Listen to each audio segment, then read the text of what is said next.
Assalamualaikum warahmatullahi wabarakatuh. Nahmaduhu wa nasta'inuhu wa nastaghfiruh wa na'udzu billahi min syururi anfusina wa min sayyiati a'malina may yahdihillahu fala mudhillalah. Asyhadu an la ilaha illallah wa asyhadu anna Muhammadan abduhu wa rasuluh. Qala Allah ta'ala fil Qur'anil 'azim. A'udzu billahi minasy syaithanir rajim. Bismillahirrahmanirrahim. Ya ayyuhalladzina amanu kutiba alaikumus syiyam kama kutiba alal ladzina min qablikum la'allakum tattaqun. Al-ayah. Wa qala an-nabiy sallallahu alaihi wasallam fil hadisil qudsi as-shaumu li wa ana ajzi bihi. Al-hadis. Shadaqallahul adzim wa shadaqa rasulil habibul karim. Yang kami hormati segenap pengurus dari Ketua Yayasan Pesona Insan Tamat Cilegon, kami hormati juga para manajemen SDIT Insan Tamat Cilegon, para ustadz dan ustazah dari guru kelas 1 sampai kelas 6 SDIT Insan Tamat Cilegon, dan juga para staf, dan tidak ketinggalan pula para abi dan umi orang tua wali murid kelas 1 sampai kelas 6. Muridku yang ustadz banggakan, yang ustadz cintai. Pertama-tama puja dan puji syukur kita panjatkan kepada Allah Subhanahu wa taala yang telah memberikan nikmatnya kepada kita semua, terutama nikmat iman, Islam, sehat jasmani dan rohani, sehingga kita masih bisa melakukan aktivitas kita. Yang pertama adalah pada bulan ini kita masih bisa melaksanakan berpuasa hari keempat, dan juga kita masih melaksanakan kegiatan-kegiatan, ya walaupun kegiatan kita tidak pada umumnya, yang mana kegiatan kita yang seharusnya sekarang ini bisa berkumpul di sekolah kita, sekolah tercinta kita, sekolah SDIT Insan Tamat Cilegon, tapi kita dibatasi dengan peraturan-peraturan yang sudah beredar di negeri kita karena memang sedang mewabahnya penyakit COVID-19. Mudah-mudahan kita semua dan semua keluarga dihindari ataupun terhindar dari penyakit virus COVID-19 ini. Amin ya rabbal alamin. Untuk kedua kalinya, sholawat beserta salam semoga selalu tercurah kepada junjungan Nabi kita, yakni Nabi besar Muhammad Sallallahu Alaihi Wasallam, yang membawa risalahnya dari mulai keluarga, sahabat, para tabi'in, dan mudah-mudahan juga kita sebagai umatnya bisa melaksanakan risalah Nabi Muhammad Sallallahu Alaihi Wasallam. Murid-muridku yang kami cintai dan yang kami banggakan, pada bulan Ramadan ini kita sudah biasa melaksanakan kegiatan rutin kita, yakni kegiatan kepompong Ramadan. Kepompong Ramadan kita kali ini, kita tidak bisa berkumpul bersama seperti biasanya bersama ustadz dan ustazah, dan juga para staf dan antum semua dari kelas 1 sampai kelas 6. Karena memang kita kegiatannya terbatas, tapi walaupun terbatasnya kegiatan kita, tapi kita tetap melaksanakan ataupun tidak meninggalkan amalan-amalan ataupun juga kewajiban-kewajiban kita pada saat ini. Karena memang sekarang puasa, walaupun keadaannya mewabahnya penyakit, puasa tetap wajib. Karena kenapa? Puasa juga termasuk rukun Islam yang keempat. Pada puasa bulan Ramadan ini, ikhwan dan akhwat di rumah semuanya, jangan sampai ketinggalan apapun yang ada di dalam bulan Ramadan ini. Karena kenapa? Keutamaan-keutamaan bulan Ramadan ini sangatlah bagus, yang kita tunggu-tunggu. Semua manusia di dunia ini kalaupun tahu semuanya, apa itu keutamaan bulan Ramadan, apa yang ada di bulan Ramadan, niscaya semuanya menginginkan bahwa seluruh bulan setiap tahun itu bulan Ramadan. Anak-anakku, umi dan abi yang di rumah, Ramadan ini diwajibkan oleh Allah Subhanahu wa taala seperti yang berada di dalam surat Al-Baqarah ayat 183 yang bunyinya, ya ayyuhalladzina amanu kutiba alaikumussyiyam kama kutiba alal ladzina min qablikum la'allakum tattaqun. Wahai orang-orang yang beriman, diwajibkan bagi kalian berpuasa sebagaimana diwajibkannya berpuasa bagi orang umat sebelum Nabi Muhammad SAW. Di dalam ayat di atas mengatakan bahwa kita diserukan oleh Allah Subhanahu wa taala sebagai orang yang beriman, orang yang percaya kepada rukun iman tentunya. Nah, ini kita menjadi kewajiban untuk melaksanakan puasa ini. Jangan sia-siakan puasa ini. Mudah-mudahan adik-adik kelas kita dari kelas 1, yang mana kelas 1 ini baru menginjakan kakinya di SD ya, setelah berpengalaman ataupun dulunya di TK, seperti itu. Tapi ya kita belajar, terus belajar. Yang tadinya puasanya cuma setengah hari, kalau sudah di SD 1 hari penuh full, mudah-mudahan. Yang kelas 2 sampai kelas 6, nah ini sudah bisa puasa full. Bahkan bukan hanya puasa saja yang dijaga, yakni menjaga dari lapar dan haus saja. Tapi harus tahu yang dijaga bukan sekedar itu. Tapi yang dijaga adalah semua amalan-amalan yang harus kita ikuti. Anak-anakku yang kami cintai, yang kami banggakan. Pada kesempatan kali ini, Ustadz mengajak kepada antum semua agar jangan sampai ketinggalan melaksanakan amalan-amalan ibadah yang ada di dalam bulan Ramadan. Amalan-amalan yang ada di bulan Ramadan ini, amalannya sungguh luar biasa. Sholat sunnah di bulan Ramadan tidak seperti sholat sunnah di bulan selain bulan Ramadan. Sholat wajib di bulan Ramadan tidak seperti sholat wajib di bulan selain bulan Ramadan. Dan juga amal kebaikan-kebaikan yang lain yang berada di bulan Ramadan ini tidak seperti amal kebaikan di selain bulan Ramadan. Kenapa? Karena di bulan Ramadan ini dilipat gandakan. Dilipat gandakannya bukan seperti pada umumnya, dilipat gandakannya dari mulai 10 sampai 1000 kali lipat. Anak-anakku yang kami cintai dan yang kami sayangi, ya, perlu kita terus belajar untuk melakukan kebaikan, menambah ilmu dan juga menambah semua yang kita cita-citakan. Bagi adik-adik yang puasanya banyak kendala, yang banyak masalah, itu sudah tentu. Tiap perbuatan baik pasti ada godaannya. Untuk godaan-godaan ini, yuk kita harus bisa bersabar agar tetap kita menjalankan puasa ini sampai rampung, sampai sukses. Sampai sukses sampai 30 hari, sampai 1 bulan. Nah, Ustadz pengen bercerita kepada antum semua dari sebuah hewan, walaupun hewan ini ya sebuah hewan, tapi ini bisa dijadikan barometer ataupun juga ukuran. Pernahkah antum melihat kupu-kupu yang cantik dan indah? Tentunya pernah lihat.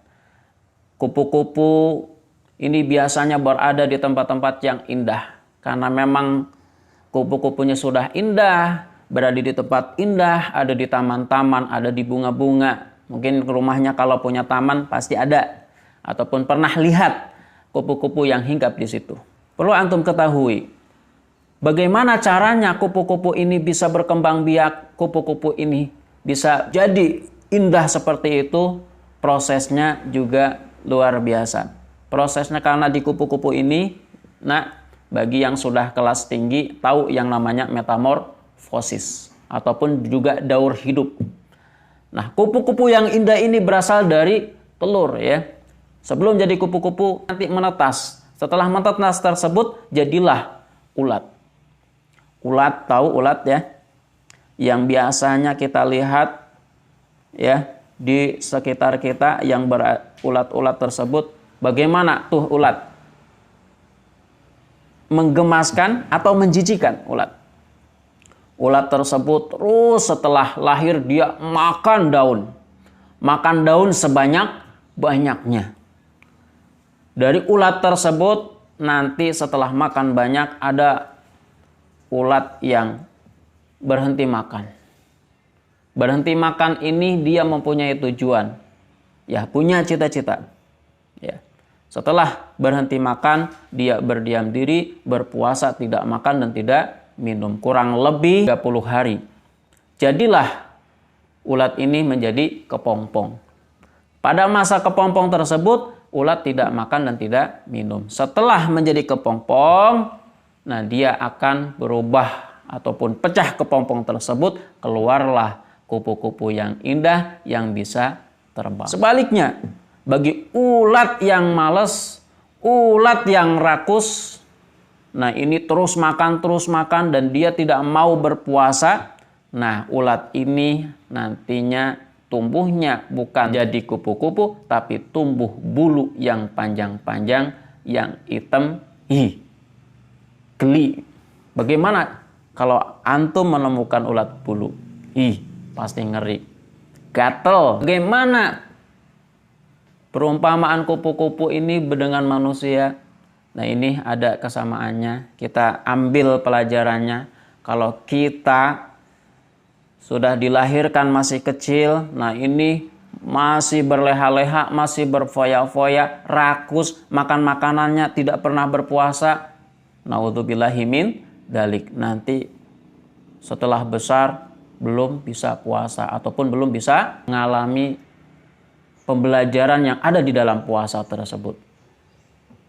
Tapi sebaliknya kalau sudah puasa, nah ini menahan lapar dari mulai terbitnya matahari sampai tergelincirnya matahari pada sore hari.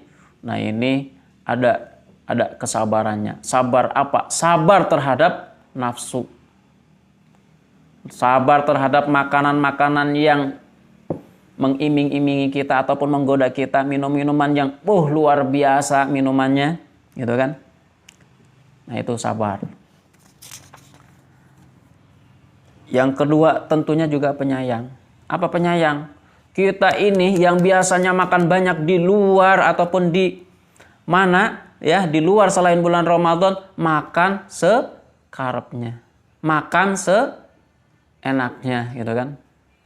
Seperti itu. Mau makan tidak dilarang, mau makan bebas, seperti itu. Nah sekarang pada bulan Ramadan makan kita atur. Pada siang hari kita tidak makan. Nah ini kita merasakan bagaimana kita ini lapar. Nah kita pun juga terlintas gitu kan. Ya beruntung kita lahir dari orang tua yang mampu. Bagaimana anak-anak yang berada di jalanan, bagaimana anak-anak yang berada di yatim piatu, yang ada di kolong jembatan, yang meminta-minta. Nah tentu mereka setiap hari, bukan 1 bulan, merasakan laparnya gitu. Terus kemudian juga kita belajar yang ketiga adalah taat. Mudah-mudahan setelah bulan Ramadan ini antum bisa melaksanakan bulan puasa, antum bisa taat. Taat kepada Allah dan taat kepada perintah-perintah Allah. Yakni salah satunya adalah sayang kepada orang tua, sayang kepada sesama, sayang kepada sesama manusia. Dan insya Allah kalau antum sudah melaksanakan bulan Ramadan dan melaksanakan amalan-amalan yang ada di dalam bulan Ramadan, mudah-mudahan antum semua menjadi anak yang soleh. Dan insya Allah juga ya, antum juga yang selanjutnya bisa cerdas. Cerdasnya kenapa? Antum bisa membagi yang awalnya antum makan sepuasnya, tapi sekarang makannya pun diatur. Seperti itu, bisa berbagi. Dan juga antum pun bisa disiplin. Disiplinnya bagaimana? Yang tadinya antum makannya cuma siang saja, tapi sekarang ada yang namanya makan sebelum imsak ataupun sebelum sholat subuh. Nah ini antum diatur untuk disiplin. Yang mana disiplin pun juga sudah ada ya, waktu sholat itu harus disiplin gitu ya, setiap waktunya. Tapi yang ini puasa pun juga sama gitu ya. Antum bisa berdisiplin ya. Berbuka tepat waktu dan sahur pun juga harus ada gitu ya. Karena memang untuk berbuka ini yang lebih utama adalah tepat waktu, yakni namanya takjil. Takjil itu berasal dari bahasa Arab, anak-anakku. Ya, bukan takjil itu adalah kolak, takjil itu adalah kue, takjil itu adalah gorengan, bukan. Takjil itu sebenarnya bahasa Arab yang berasal dari kata ajala yu'ajilu ta'jilan, yang artinya adalah menyegerakan. Maksudnya takjil ini adalah untuk menyegerakan berbuka puasa. Seperti itu. Ya. Terus kemudian insya Allah mudah-mudahan setelah antum berpuasa ini antum menjadi pemaaf.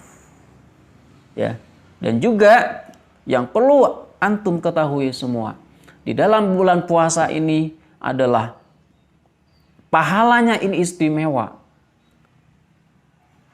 Istimewa sekali. Kenapa istimewa? Karena Allah berfirman dalam hadis qudsi mengatakan as-saumu li wa ana ajzi bihi. Kata Allah, puasa itu adalah urusan Allah.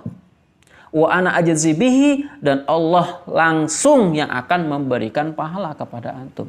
Jadi puasa ini adalah amalan istimewa dari kewajiban-kewajiban Allah, ya. Puasa ini yang tahu hanya diri sendiri dan juga Allah. Dan makanya Allah sendirilah yang langsung turun, ya, menangani puasa ini. Wa ana ajzi bihi, dan Allah sendiri yang langsung memberikan pahala. Siapa yang mau bertemu dengan Allah? Tentunya semuanya mau. Kenapa? Bertemu dengan Allah itu sangat lezat, sangat enak, sangat tidak dibayangkan.